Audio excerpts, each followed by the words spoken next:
You see, I think first of all, having a platform like this, we brought in other angel groups from all over the world, from the US, UK, New Zealand, France, the European Angel Investor Network.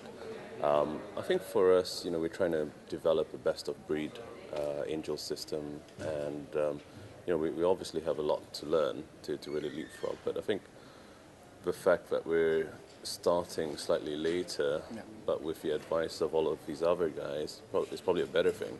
They've gone through the learnings and the policies and everything else over the past 5 or 6 years. We're sort of leapfrogging those processes to create a best of breed. So I think for us, it's definitely quite an opportune time. I think it's much needed. And, I think having the sort of expertise that we have around here will help us propel our plans. I guess for me, I'm a chairman of VIC, Virtuous Investment Circle, so I think my agenda is obviously to develop the network even further, push for policies, incentives, and everything else, recruit relevant members, ensure we have a platform for the angels. So I think that's really the responsibility of the angel group. As far as the matchmaking from angels to the entrepreneurs, that's really the part that's not that clear yet. Entrepreneurs don't really know who the angels are. Angels don't know where the deal flow is going to come from, or even if they do, it's sort of haphazard at this point. Right. So we obviously want to make sure that we can funnel all the deal flow to the angels if it's the funding requirement at that stage. So right now, I don't think we're there yet. So. Right. So I guess you've hit the nail on the head. It's a real opportunity now. I mean, this is not just a phenomenon in Malaysia or Asia, but it's global, whereby VCs' risk appetite and risk profile has moved up towards bigger deals, less risky, not so much at the startup or seed stage. Malaysia, we have seed funding, seed grants, numerous, probably one of the most in the world, if you look at our ecosystem here. And then you have the VCs and then PEs and everything else. But the void, that gap in the middle we spoke about as well, is really where the angels come in. And that's quite a big void. And there's a lot of companies looking for funding at that stage. Because if they don't get funding at this stage, the VCs, the Ps and all won't even get fed. Neither would the stock market and everything else. So that is a critical component for the angels to fill. And hence we need assistance from policymakers, government, to make sure that we can create the relevant incentives, the platform, framework, to make sure that the angels are incentivized, we create awareness about the programs, and we fill that void. Obviously, lots of differences, even country by country. We're looking at angel groups from India to here to Singapore. Even amongst those, there's difference in terms of legal framework, taxation. But as you say, I think the biggest opportunity for us is the fact we're in Asia right now. And the West... This is where the juicy part is, yes? Absolutely. The West are chasing for growth, and the only growth happening in the world is in this part of the world. So I think for companies here looking for investment, whether it's seed, angel, onward investment, I think the exit is very interesting here because there's a lot of trade sale opportunities of these companies potentially selling off to big Western companies wanting to get into this part of the world, just as a land grab.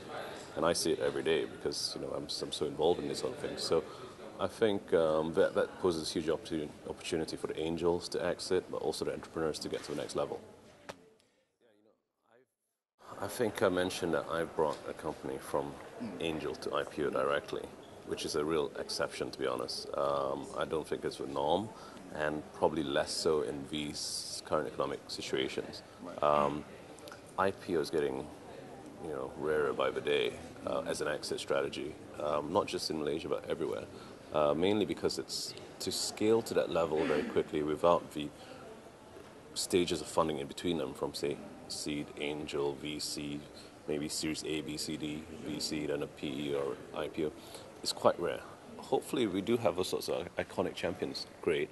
But IPO right now is probably a 1 out of 5 likelihood of happening. The 4 out of 5 is most likely a trade sale.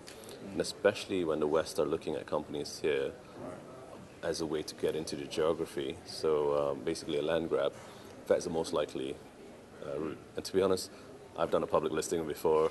A lot of other people have. It's a painful process, both emotionally and physically. The process of going public is not easy. And I think as entrepreneurs who then run a public company, it's also then the beginning, not the end. And managing a public company is a total different ballgame. So if you're a startup entrepreneur, are you really the right person, and do you have the sort of stomach to run a public company?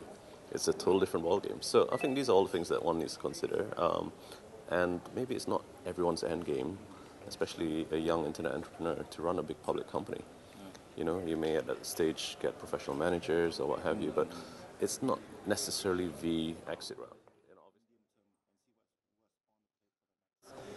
I think the visibility economy-wise right now is on a 3-month by 3-month basis. If you look at what's going on in Europe with the Grexit, the Greek exit, that is creating a lot of volatility, a lot of uncertainty in the markets that have an impact and a knock-on effect to all the other European markets, such as Portugal, Ireland, Spain and Italy, and the UK, the larger, everybody. And hence that... There's this meltdown. Absolutely, and then that will have a knock-on effect on markets like China that are fueling growth in Southeast Asia. So I think we're not immune to that. We have to be very cognizant of the fact that it's a real issue. And so our visibility is a 3-month by 3-month reality-wise, whether it's access to funding, cost of capital, exit strategies, and all of those things.